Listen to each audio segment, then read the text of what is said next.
Bismillahirrahmanirrahim. Assalamualaikum warahmatullahi wabarakatuh. Amalan pasca salat, kalau kita ingin mengerjakan amalan setelah salat, salam kemudian assalamualaikum warahmatullah, assalamualaikum warahmatullah, selesai salatnya. Ingat, saat Anda salam itu selesai salatnya, karena salat itu dibuka dengan takbir, diakhiri dengan salam. Masuklah pada bagian amal yang kedua. Ini yang disebut amalan pasca salat. Anda tidak mengerjakan ini pun salatnya sudah sah, benar salatnya. Hanya Anda nanti kehilangan beberapa potensi-potensi amalan yang dengan itu menambah pahala-pahala dan manfaat-manfaat yang lain. Jelas sampai sini? Baik. Apa amalan yang tadi? Zikir.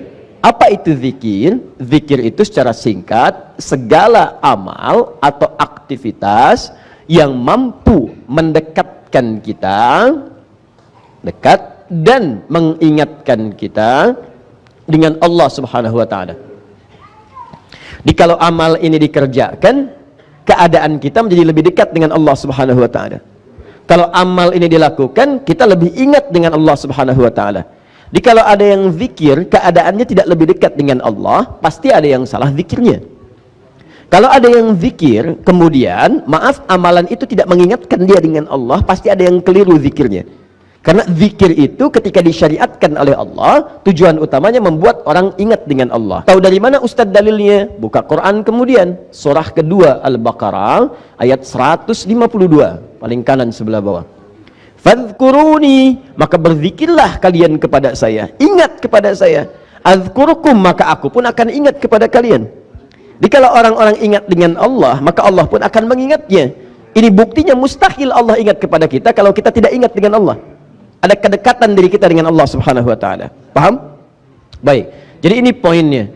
Awas, saya ingin evaluasi setiap amalan kita pasca salat ketika kita berzikir kepada Allah. Nanti kita lihat sejauh mana itu bisa mendekatkan diri kita dengan Allah Subhanahu wa taala. Apa amalan-amalan itu diantaranya? Satu, bacaan istighfar, sudah kita bahas.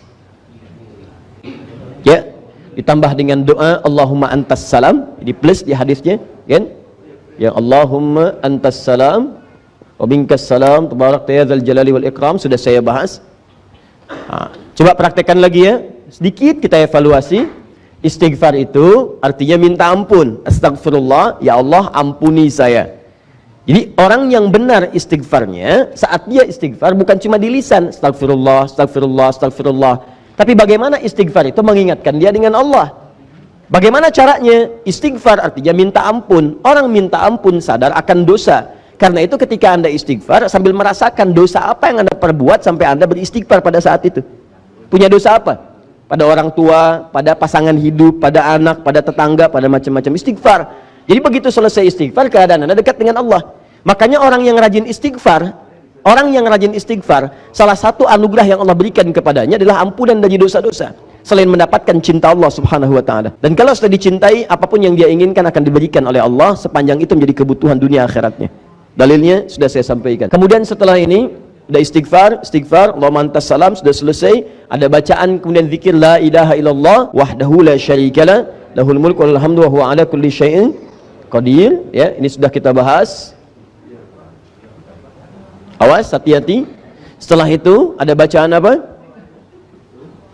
Baik bacaan ayat-ayat Quran pilihan, ada ayat kursi, ya, ada al-ikhlas, ada al-falaq, ada An-Nas. Kemudian ada bacaan ayat Al-Quran.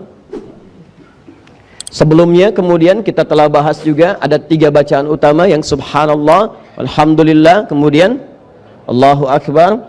3 bacaan utama. Saya sudah terangkan. Ini untuk mengurutkan saja.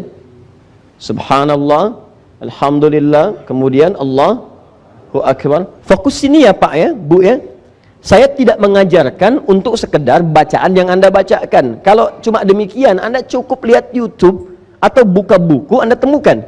Yang saya ajarkan bagaimana cara bacanya. Apa itu subhanallah, apa itu alhamdulillah, apa itu Allahu Akbar, bagaimana cara mengamalkannya. Jadi begitu Anda lakukan, keadaan Anda setelah baca ini lebih dekat dengan Allah, itu ukurannya. Bukan cuma di lisan. Masih ingat keterangan saya tempo lalu? Orang yang baca subhanallah Subhanallah itu artinya menepikan segala hal yang tidak terkait dengan sifat dan keagungan Allah Subhanahu wa taala. Jadi kalau sudah subhanallah, Allah tidak akan disekutukan dengan apa-apa lagi. Sedang nonton, Allahu Akbar, TV ditinggalkan. Ada pekerjaan, Allahu Akbar, pekerjaan bisa ditunda, bukan yang sifatnya mendesak. Maka Anda tunda dulu, tunaikan sholat. Itu yang disebut dengan subhanallah. Ya, maaf, alhamdulillah, semua yang kita kerjakan bermanfaat. Pakaian bermanfaat, ya, kendaraan bermanfaat, rizki bermanfaat, tidak korupsi, tidak mencuri. Jadi kalau tiap hari Anda ucapkan alhamdulillah, alhamdulillah, tapi korupsi juga, mencuri juga, menipu juga, berselisih juga, pasti ada yang salah di situ. Pasti ada yang salah. Apalagi maaf ya, maaf sudah menipu, mencuri. Ya begitu kemudian ditanya, ayo bawa tasbih, subhanallah, subhanallah, pakai peci, mulai pakai kerudung gitu kan.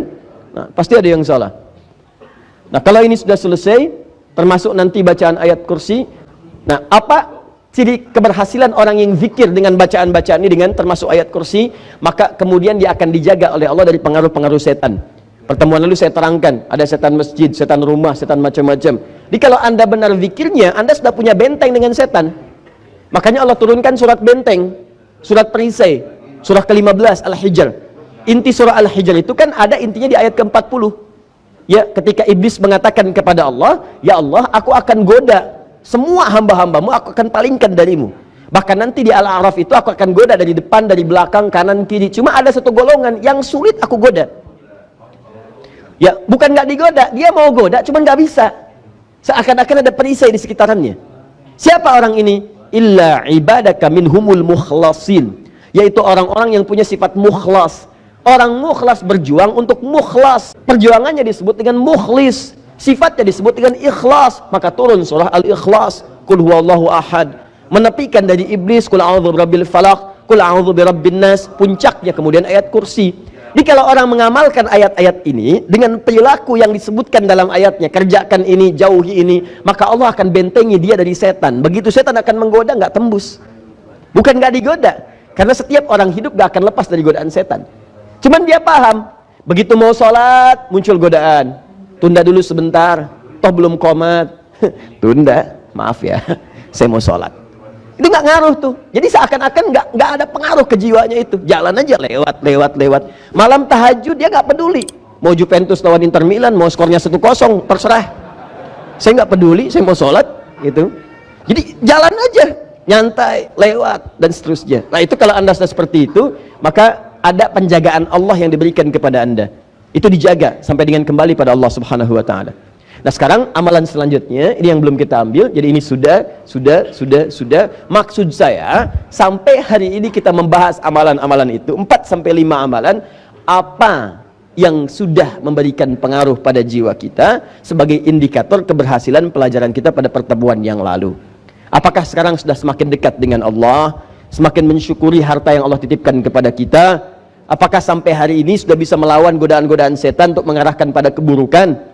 Kalau itu sudah kita dapatkan sampai hari ini, minimal perjuangan kita ada, ini menunjukkan ada pengaruh-pengaruh dari apa yang kita pelajari untuk membuat diri kita lebih baik. Tapi kalau sampai hari ini misalnya tidak ada perubahan, berarti ada dua kemungkinan. Kemungkinan pertama, saya tidak baik dalam mengajar. Kemungkinan yang kedua, Anda tidak sungguh-sungguh untuk merubah diri lebih baik.